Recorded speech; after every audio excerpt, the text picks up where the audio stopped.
Hey, Allison Verhalen here with AV Writing Services, and today I want to talk to you about writing the perfect headline. So that is something that so many of us struggle with, right? It's the shortest part of our content. It should be something we can bang out really quickly, but it's more complicated than that. And not only is it more complicated, but it's also super important that you get the headline right, because if they don't like the headline, if it doesn't catch their attention and convince them to read right away, right now, they're not going to. They're going to go on to read something else and forget all about you. Especially in a world where we have so much content, right? We are all overloaded with content. We could spend our entire lives consuming content and still not get through everything. So it has to catch their attention. It has to convince them that your content is worth their time. So how are you going to do that? So we're going to go over that. So first and foremost is keywords, right? No one is going to read even your headline, much less your blog post, if it doesn't show up in searches, if it doesn't use those keywords that speak to their pain points, right? Because when they're searching something, it's because something is bothering them or because they want to somehow make their lives better. So you have to know what search terms they're using to find the information they need, and that needs to go not just in your headline but also in your slug for your headline. So when you create your blog post in whatever type of web host you're using, I use WordPress. I know Wix is really popular. There are a lot of things out there. WordPress makes it super easy to modify the slug so that it shows up as yourwebsite.com/keyword, right? That's what you need it to say. So make sure those keywords are in there so that A, you're showing up in searches, and B, when people do find your website and see that headline, those keywords are gonna be a red flag to them that this has the information that they need because it's got those relevant keywords. So use those keywords. Number 2 is use numbers. There's a reason that you see this all over the internet, right? 3 reasons to, when 9 reasons why, blah, blah, blah, blah, right? It's because those get results. Those kinds of headlines get people to click. They want to know why they should be doing something or not doing something, which we'll talk about a little bit later. They want to know how to do something, which leads right into the next point, is use how-tos, right? Almost all of my blog posts, headlines tend to start with either a number or a how to do such and such. They're the same thing, essentially, right? They want to know how to do something, so they're going to search how to. If they see a headline that says 3 ways to do such and such, that's the same thing, right? It's giving them the same information, or at least promising to give them the same information in the blog post. So I like to use how-tos because that's what people are searching for. When they search for something, they're not going to search 5 reasons I should be doing such and such. They're going to say, how should I do XYZ? How can I do this for myself? And that is how you're going to get on their radar, by A, showing up in those searches when they're looking for information. Now keep in mind, these are searches that are happening early in the buyer journey. They're not necessarily ready to buy just yet. They're looking for information. They want to know how to do something themselves, like how to write the perfect headline. That is something that they are going to search for. So that's what my headline says. It's all about how to write that headline to get results, to get people to your website and convert them into customers. Actually, your blog is going to convert them into customers. The headline just needs to get them to the website, because if they don't get to the website, they're not going to convert into anything, are they? So you got your numbers, you got your how-tos. Those are pretty interchangeable. Next up, you want to make sure that you are using hyphens and colons. So research shows that headlines with hyphens and colons perform the best. They get a really high click-through rate. I think it was something like 30% click-through rate. So use hyphens and colons if you want your headline to be a little bit longer. These are really great for getting that how-to in the front, getting the keyword in the front, that target keyword that you're using. Put that in the front, and then you can put a hyphen or a colon and then expound on it a little bit, just a little bit, because you still don't want your headline to be too long. You need it to be short and sweet and get their attention. But if you need it to be a little bit longer and you want to put a little bit more information in there, a hyphen or a colon is a great way to break it up into 2 different parts. Next up, you are going to be researching the competition.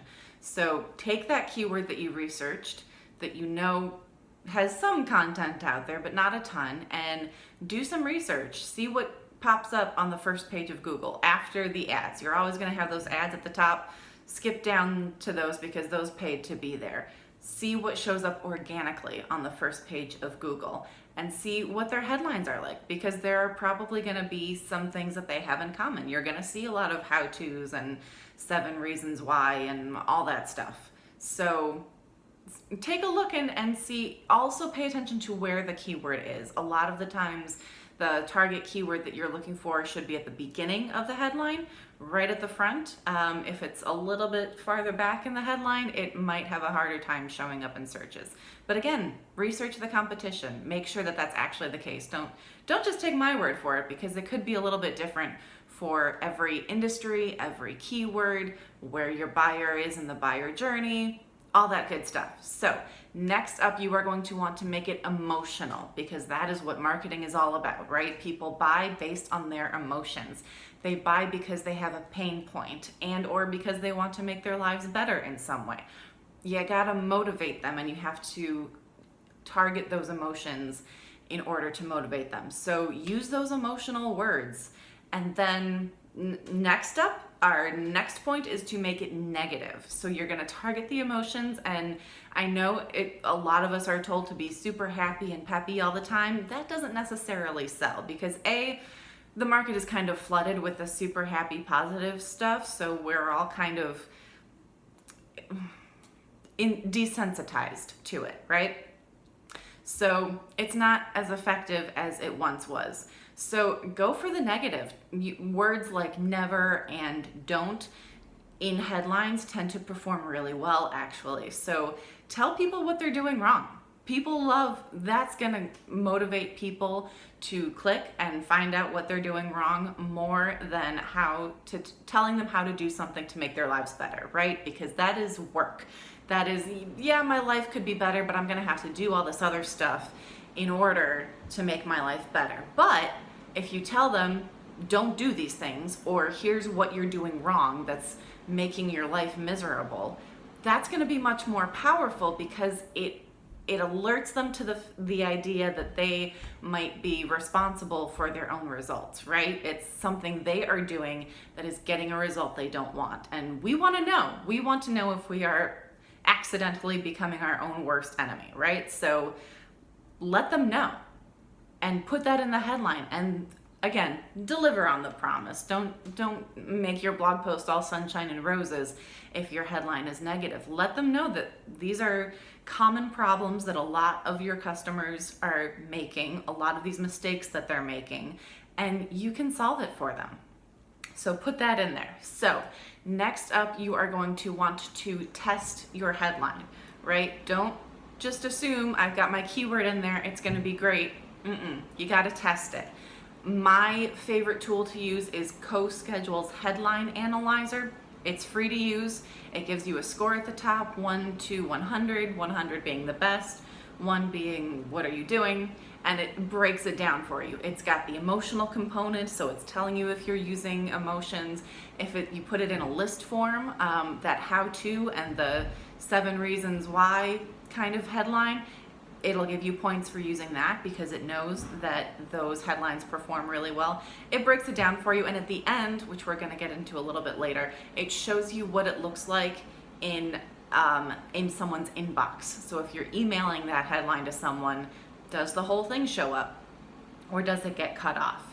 So that's my favorite. There are some other tools out there that you can use, but that is my absolute favorite. So next up, you've got your headline. You can also do some A/B testing, especially with your newsletter. It makes it really easy to break it up into 2 different groups, and you can send a headline to one group and send a different headline to another group and see which one gets the highest click-through rate, the highest open rate, and then the highest click-through rate. Probably the highest open rate, because the click-through rate is going to depend more on the content that's in the newsletter rather than the headline. Again, the headline just gets that 1 click. Once what they do after that is up to the rest of your content. So test and retest your headlines. This is you're never going to find the perfect formula for a headline. You always want to question your results and make sure that you could be doing even better. So you've tested your headline, you're sending it out. Make sure to use different headlines for different channels, right? So we talked about that inbox that might not be great for longer headlines. Maybe a longer headline does really well on Google or on social media when they can see the whole headline, and even on Google sometimes the headline gets cut off if it's super long. So maybe have one headline for that and a different headline for social media and a different headline for your newsletter, because based on where people are and what they're doing at that moment, different headlines are gonna, some are gonna show up more than others. Some long headlines will show up in some spaces and might get cut off in other spaces. So be aware of that. And then be aware of their behavior. They're scrolling on social media, something has to really catch their attention in order to get them to click through. Whereas if you're already in their inbox, they already know who you are. You already have that brand awareness because they subscribe to your newsletter.